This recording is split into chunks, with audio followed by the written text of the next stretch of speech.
Hello everyone, I hope that you are doing well. And in this video, I'm going to be painting in my sketchbook, and this is the piece right here. I like this a lot because I had painted somebody fishing, and it's just something a little bit different that I don't usually do. And I really like the colors a lot. I think they're pretty vibrant and unique. And so this video will be a little bit different. I'm going to be talking about what I'm doing in the process of me painting and just kind of having a little bit of a voiceover with the video. And so if you are interested in that, keep watching and we'll get right into it.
So anytime that I start a painting, I always like to begin with the sky. And usually I get really strict with myself and I tell myself, okay, I'm going to paint this first, then this second, then this third, and I give myself a bunch of steps on how and when to start painting next. And for this piece, I kind of just did whatever I felt that was necessary. I didn't try to focus so much on a particular step, excuse me, and instead I focused a bit more on what made sense to me. And so my main objective first was to get the whole paper covered in paint. I wasn't so concerned about detail or adding a bunch of extra colors to make it look exactly the way that I wanted, because I knew that after I had completed painting the whole page, then I would go back with a different sized brush and start adding those details. I also want to apologize for the glare. It's something that I'm working on and I'm hoping to improve in the future. I just need to find the right setup and the right angle for the lights. And I also think part of it is due to the fact that the paint is very thick and it's acrylic paint, and so I think it already kind of has a shine to it. But in the future, I'm going to try my best to see if I can fix that a bit more. Because when I start recording, my camera is up pretty high to where I can't really see the image anymore. And so I kind of have to guess and play around with it and see what works well. But yes, anyway, so these are the clouds and the sky that I am working on right now, and so now I will focus on the distant mountain that's in the background. I always like to use a dark color and have that as the base, and then I will add lighter, a little bit of a lighter and a little bit of a lighter color each time so that it layers up and it builds up in a way where the very light color, the lightest color, is on top, and so that can act like as if the light is shining on the mountains. I am creating a mixture of colors of gray and greens and blacks and just sort of playing around and messing with different layering on the mountains so that there are bits and pieces of the light and the dark combined, and that I'm not just covering up all the paint back up again. And so, yeah, this is the part where it is kind of difficult to see what I'm doing. And like how I said before, I will eventually in the future figure out a better method. And so, right now, I'm creating a darker orange so that I can make this tree on the side, this very large, I don't really even know what kind of tree it would be, but just an orange tree. It's starting to turn because the season is changing. And then now I'm creating more trees that are in front of the mountains so that you can see there is even more of a distance. And then eventually I will be painting the grass, and it will come up further and further so that it will look more distant in the background. And I really like to create that concept because this is such a small piece of paper, and it's really unique and creative when you can create like a very distant imagery on a smaller sheet of paper like that.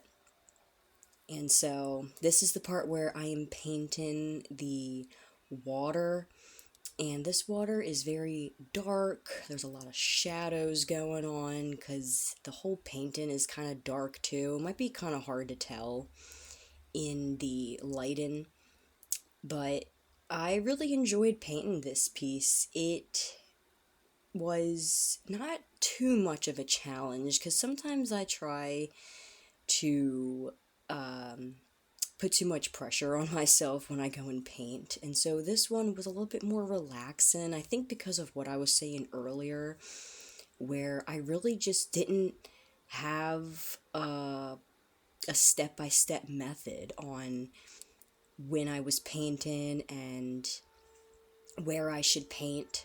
And so now I'm just adding some more dark in the trees and creating some stems and trunks and stuff like that. And so I'll be mixing up some more yellow and orange and then adding more details now into the trees. And so this is where I start adding more details, and I go back and I add more color and smaller bits of details. This over here to the left that I'm using for all my paints is a new palette that I got. It came with a 3 set of different palettes. I just got it at Walmart and nothing fancy. And this one's the circle, and then there's another one where it has a hole in it for you to hold it and have your thumb through. And then there's another palette where it just has 6 holes in it, and it's really simple. And I like these a lot because with the acrylic, it's really easy to peel the paint off with it being on the plastic like that. And so I really enjoy that. And this is the part where I start painting the tree that is closest to us. And I get out my little tiny brush and I start adding more details to the tree limbs.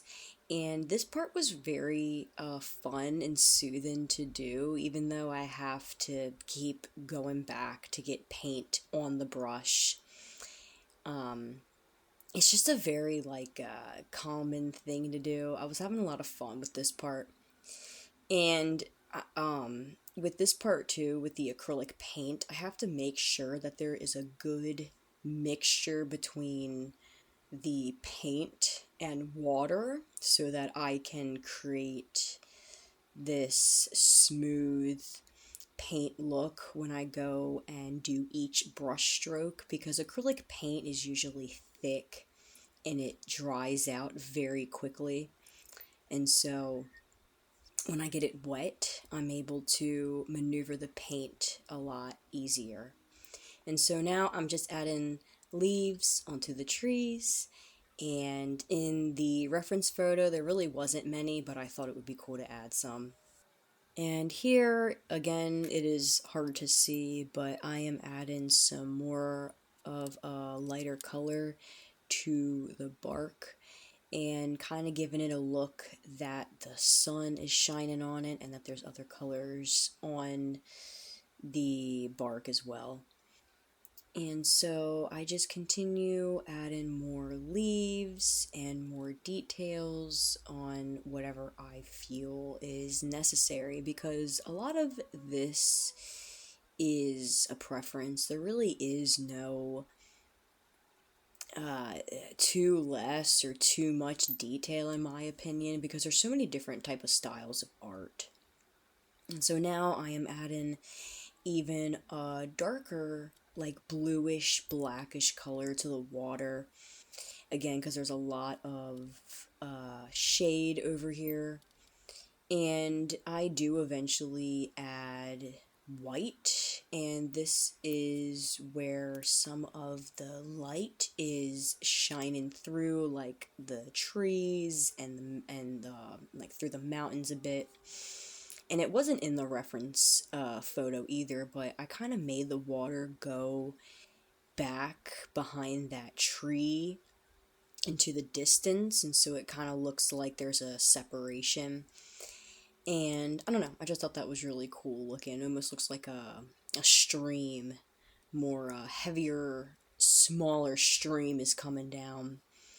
And so I continue to add more lighter color to the grass, and I add more detail to the clouds, and I make sure that when I do this, I am using the paint while it is still wet, because how I said earlier, acrylic paint dries very quickly. And so when I go and blend the colors together in this cloud, as an example, I have to make sure that I kind of work quickly. And if I really have to, I will add water to help not let it dry out so quickly. And it does help, but sometimes you gotta be careful because it will water down the paint to the point where it can become translucent, and it may not be the look that you're going for. So in this uh, part right here with the clouds, I try to my best to avoid the water as much because I didn't want it to be too translucent, because I was trying to create one cloud in the distance versus before I kind of was creating two clouds. And so now I'm going back and fixing that up. And I really like the colors that I did for the sky. I think it looks really cool. It almost reminds me of when the sun is setting, and in the sky you can kind of see the purple pinkish look that is in the sky, and then everything else around, like towards the ground, it's kind of dark, but it also may have like a shine to it with the colors, and so I really like that. And so now here I am finishing up the details on the water and some other things on the trees, and eventually I will be done here soon. And so, yeah, this was just me talking a bit about my process and what was going on. I did kind of ramble about other things, which I kind of figured I was going to do. And then here I'm adding the blue to create sky holes. And then right here I am creating the person who is fishing. And I also looked at a silhouette photo of somebody fishing to kind of get like an idea. And then I will paint everything dark, and then I will just go back over top with some of the colors that I choose for their outfit. But yes, the painting is almost done here soon, and so I hope that you've enjoyed this. I hope it has maybe inspired you, or maybe just bring some happiness or joy into your day. And yes, thank you for watching. Have a great one. I'll see you next time, and bye bye.